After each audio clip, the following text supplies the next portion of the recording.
All right. Welcome to our live stream today. We're talking about understanding demonstrates mind power. All right. So that's the episode for today. Anything, I'll read some of the little pieces that introduce this whole subject. So we changed books this time. The text that's right. We are now using Practice Not Profession. It's a booklet by Margaret Laird, Practice Not Profession. Here it is. So we're going to look at some things. We don't watch and pray to be protected from evil, unhappiness, poverty, and disease, but from the temptation to believe. Sorry? Not so fast. Okay. So I'll start over.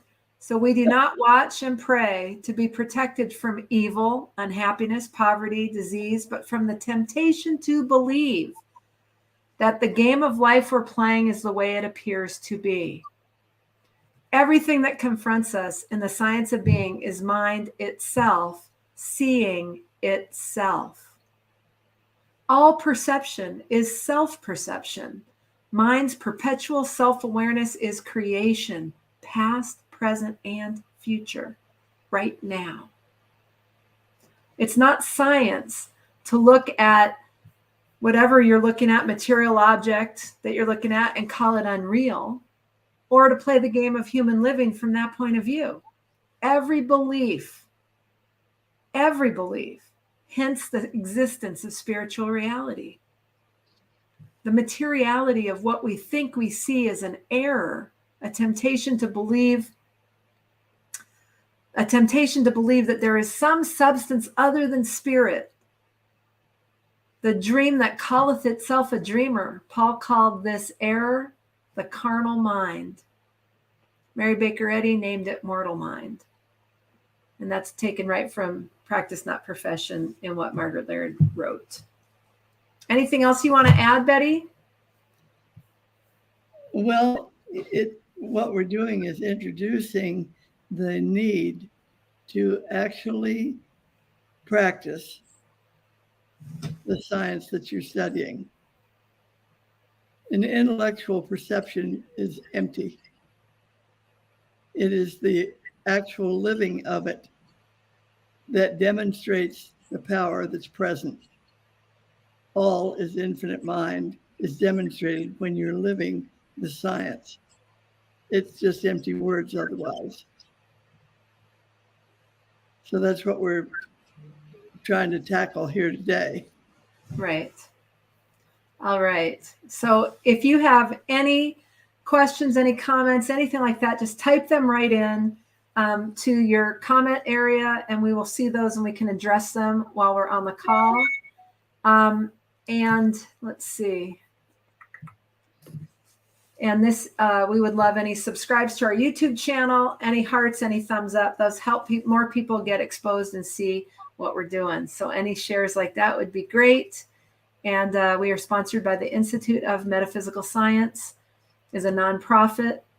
And you can also create donations there at scientificmetaphysics.org/donate to support this particular live stream. We appreciate any and all of that. So diving right in,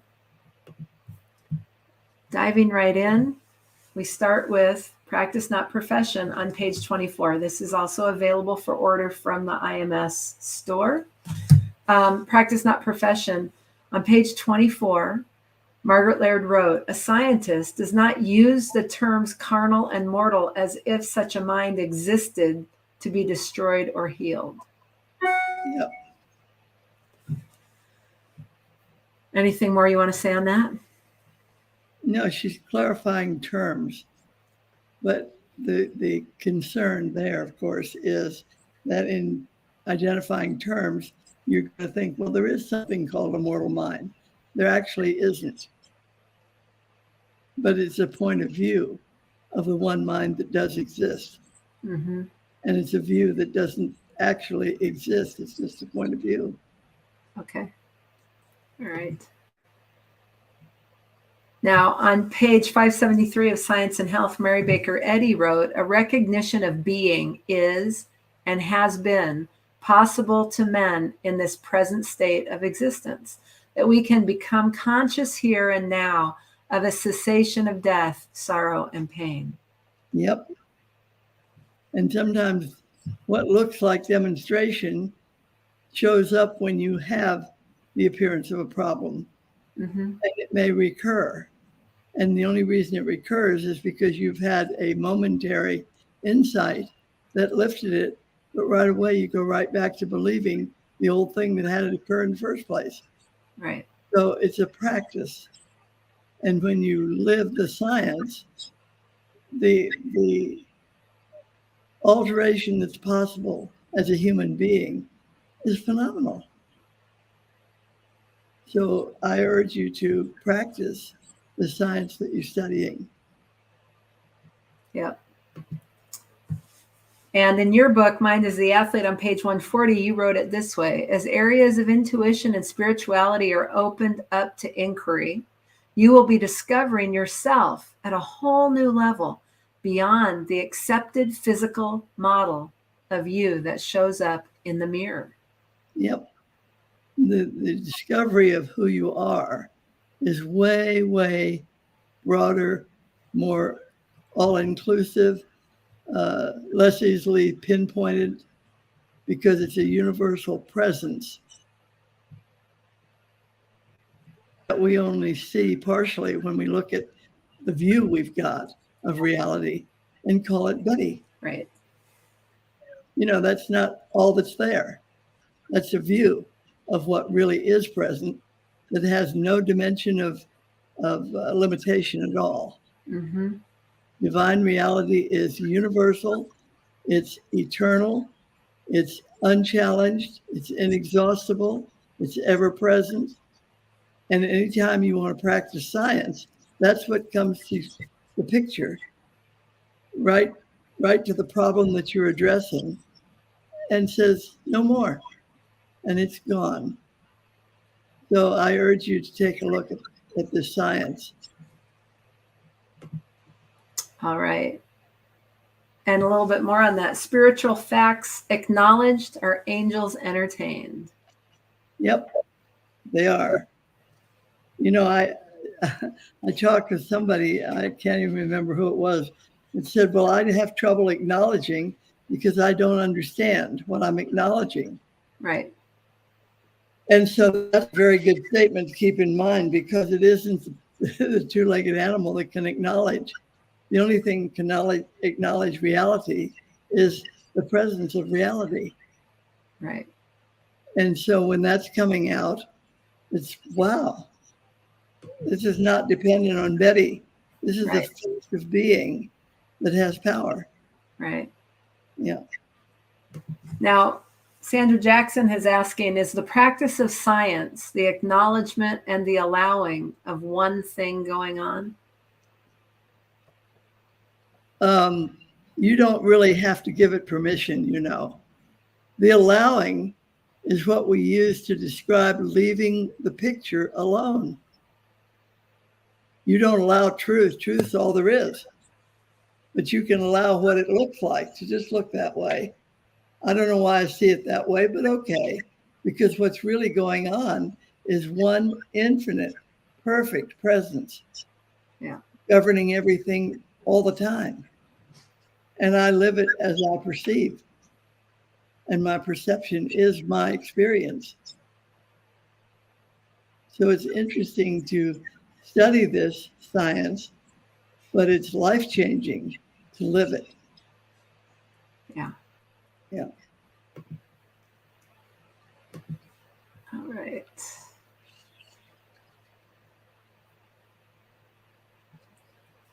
Okay. Now, in Practice, Not Profession, on page 24, Margaret Laird wrote, science is the awareness or explanation of things as they are. Yep. Say a little bit more about that. It's the awareness or explanation. How is it an explanation? Well, the science says all is infinite mind. Well, sure, but how is that an explanation? That's telling you what it is. That's explaining what it is. Okay. All is infinite mind, infinitely manifest. That's Okay. what's there. All Now, right. what you see is your perception of that divine fact. Yes.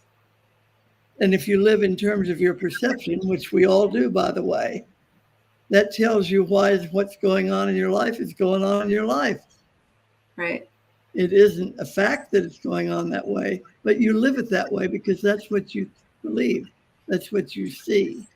And you believe what you see. When Right. you can allow what you see to just be a point of view, then you can stay with the facts and leave the view alone. Right. And Okay. the view disappears. Right. Well, could you say it this way? Could you say what I'm seeing and all the circumstances and everything else, all the things in my life are telling me what I am believing? Yep. Their feedback. Yeah. Exactly. So I can look at and I could interpret it that way and say, well, you want to know what you're believing? Take a look in your world. Take a look around you. This is all exactly what you believe. Because that's And that goes back. Belief. That even goes back to Wayne Dyer's book. You'll see it when you believe it. And you believe it when you see it. No, not instead of you believe it when you see it. Like I'll believe it when I see it. Well, no, it doesn't work that way. It's the other way. You'll see it when you believe it. Yeah. Right. And what you believe is what you see. Exactly. Yeah. Right. Okay. Now the mind which sees the blue sky makes the blue sky. The self-admission of personal sense as awareness materializes and finitizes what we think we see. Yep. Mind never admits the belief that anything is the way it looks in human thought. That sums it up. Mind never admits the belief that anything is the way it looks in human thought. Or in human living. You could just say in human living, couldn't you? Yeah. Well, is there any living outside of thought? Well, that's what I'm saying, though. But I mean, just to look at it all in my own living. And okay. Yep. And that was in the same book. Practice on page 25. Yes. Yep. Okay. And on Science and Health on page 15, Mary Baker Eddy said it like this: practice, not profession, understanding, not belief, gain the ear and right hand of omnipotence, and they assuredly call down infinite blessings. Mm-hmm. So that's when you true up to the one thing going on, anything is possible. Yep. And once you see it, the challenge is to be it. When I can see, and that's called understanding, really. Mm-hmm. But when I can see that all is one, all inclusive, all powerful, all present intelligence functioning perfectly. Mm-hmm. When I can see that, then my challenge is to live with that fact as the truth all the time. Mm-hmm. And when I live with that as the truth, then I don't have any human language appearance clouding my vision. And I just go ahead and be Betty doing whatever, and it works out beautifully. Okay. Excellent. And in Mind is the Athlete on page 141, you said it this way: what is assumed to be my conscious awareness and your conscious awareness is language defining or identifying the degree of ownership we accept of the world we are walking through. Yep. And I love this one because something happens, it doesn't go the way you think it should go, and you get upset. Yep. And you start being angry at everybody out there. You're underappreciated, you got whatever, going on. And this clearly has those fingers pointing right back your direction. Yep. And that's where the power is. That's right. Is the degree of ownership you accept of the world you are walking through. And that's it's a great exercise as you go through and as things happen Do you accept ownership, or do you say, it's their fault? Or you say, it's not I, Right. not me, no, Right. not my world. Yeah. But you see, everything that you behold is you and your world. Yeah. Because there is no other seeing displacing the seeing being you. Right. And this is really the tough discipline. It is a tough discipline because it's difficult to stay present to the possibility that I have a Kim that I'm talking to, but I can't assume that there's somebody out there. You know, Mm-hmm. I think I'm really talking to my Kim self. Mm-hmm. So then it becomes a very big deal about how do I figure out or understand from a metaphysical point of view that I am the world I walk through and everything in it. Right. It makes me, it grabs my attention because, of course, initially I think Betty can't possibly include all that stuff. Right. And that's accurate. Betty can't do a darn thing about any of it. But the being that has Betty occur, now that being is universal.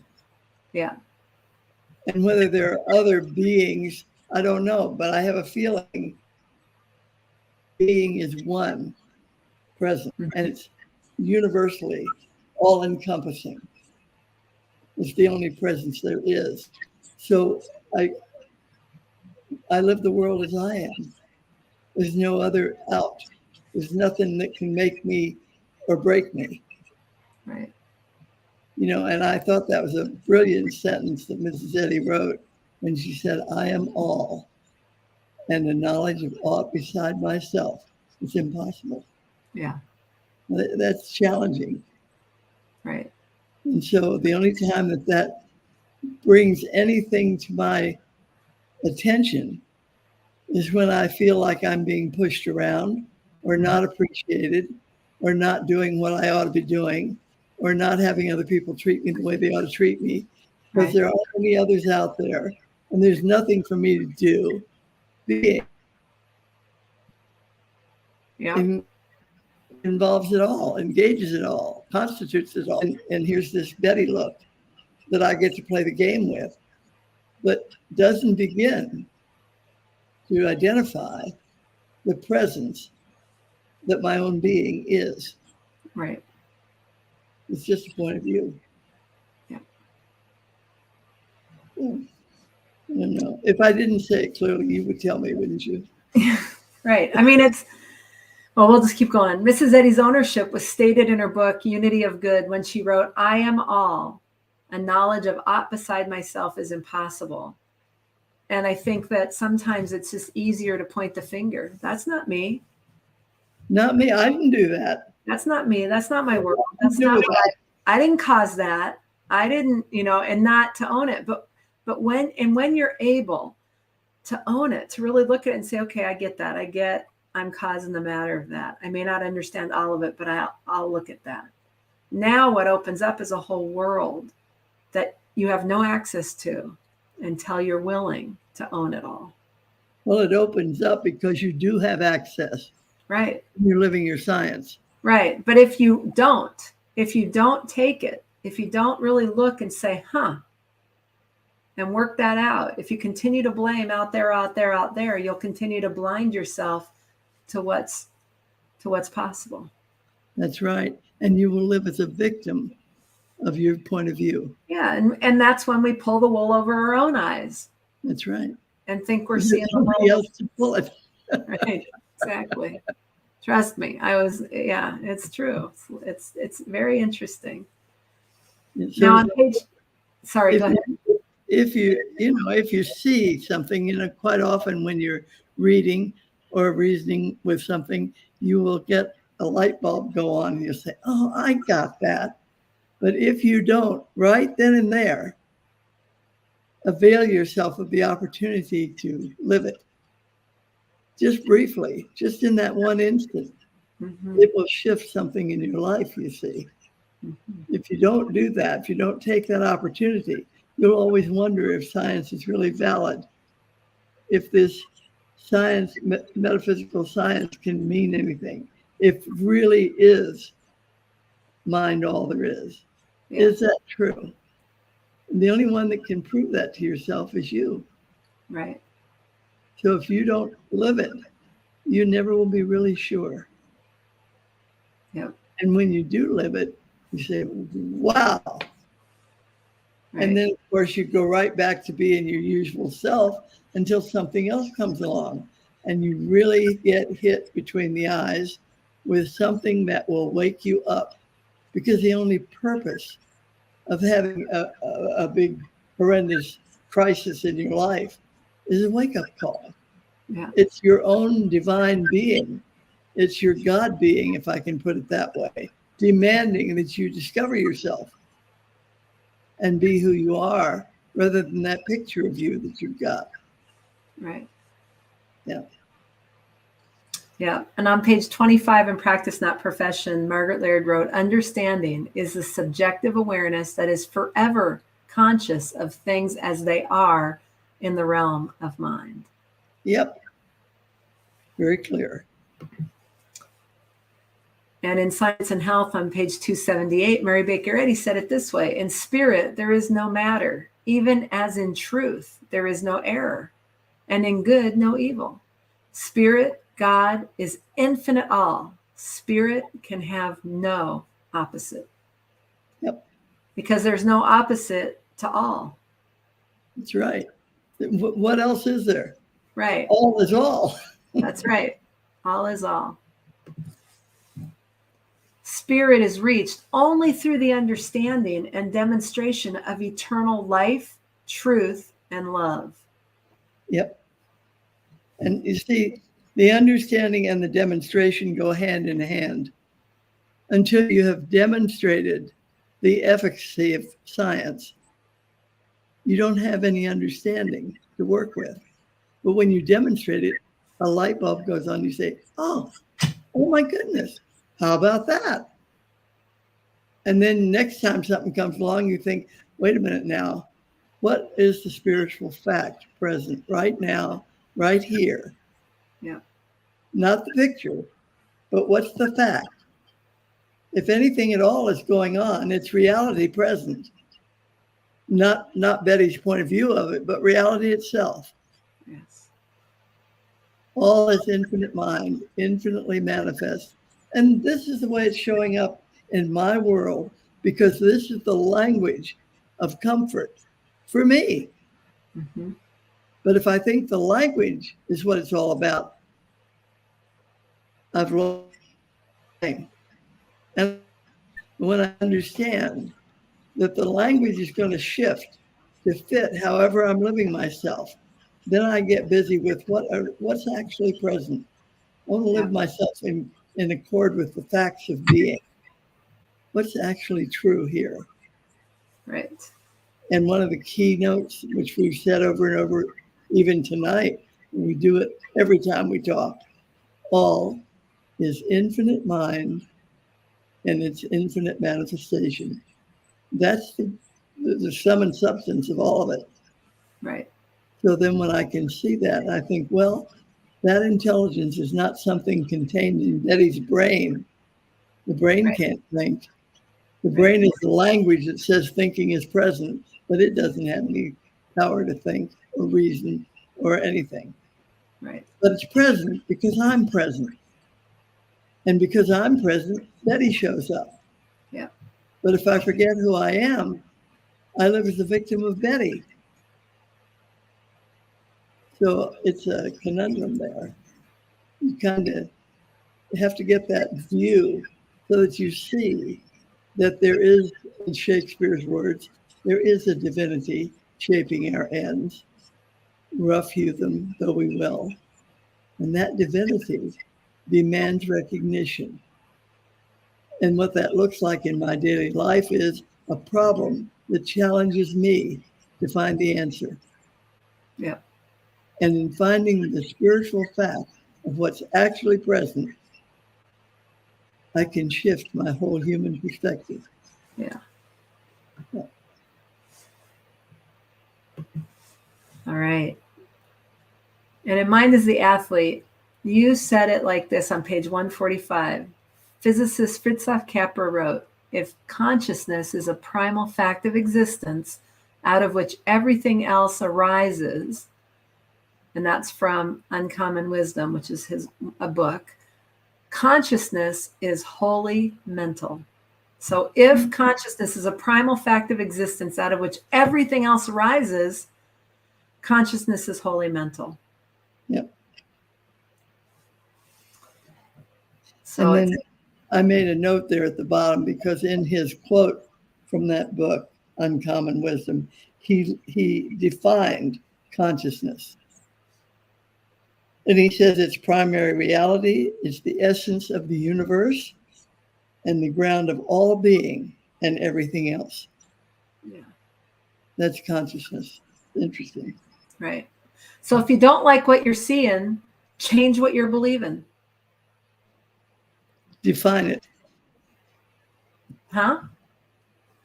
Define What it. you're seeing is what you're believing. If you don't like what you're believing, you can shift the way you're showing up. Yeah, believe something else. Or just move it over. Sit in the red chair for a while instead of the green one. Right. It'll make Wear no a difference. instead of a yellow one. Right. But when you get with the cause of everything, and you can truly acknowledge that, now you're home free. Things will show up and it'll seem like a miracle in your life. It'll be like, where did that come from? Yeah. Exactly. All right. Any questions, any comments, just enter them into the comment box. For sure, just enter them into the comment box. And if you are enjoying this, please feel free to give us a thumbs up or a heart, or subscribe to our YouTube channel out at IMS Rethink Life. Subscribe and get the notifications out there, any of those avenues. And we would appreciate any of the likes and thumbs up, because that just helps us spread the word more effectively. So without any more questions coming our way, that's all we've got for you today. We'll be back here next week, 5 p.m. Pacific, 7 p.m. Central. Have a great week. And if you don't like what you're seeing, change what you're believing.